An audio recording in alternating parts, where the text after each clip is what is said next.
నమస్తే NCN news కి స్వాగతం. నా పేరు హరిప్రియ. ముందుగా బులెటిన్ లో హెడ్లైన్స్.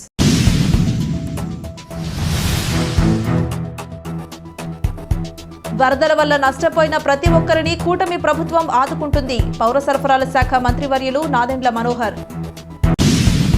విజయవాడలో వరదల వల్ల నష్టపోయిన ప్రతి ఒక్కరిని ముఖ్యమంత్రి చంద్రబాబు, డిప్యూటీ సీఎం పవన్ కళ్యాణ్ సారథ్యంలోని కూటమి ప్రభుత్వం అన్ని విధాలా ఆదుకుంటుందని పౌర సరఫరాల శాఖ మంత్రివర్యులు నాదెండ్ల మనోహర్ తెలిపారు. విజయవాడలో ముంపుకు గురైన లోతట్టు ప్రాంతాలకు ఆంధ్రప్రదేశ్ రాష్ట్ర పౌర సరఫరాల శాఖ వారి ఆధ్వర్యంలో వరద బాధితులకు నిత్యావసర సరుకులు 25 కేజీల బియ్యం, 1 కేజీ వంట నూనె, 1 కేజీ కందిపప్పు, 1 కేజీ పంచదార, 2 కేజీల ఉల్లిపాయలు మరియు 2 కేజీల ఆలుగడ్డలు పంపిణీ చేశారు.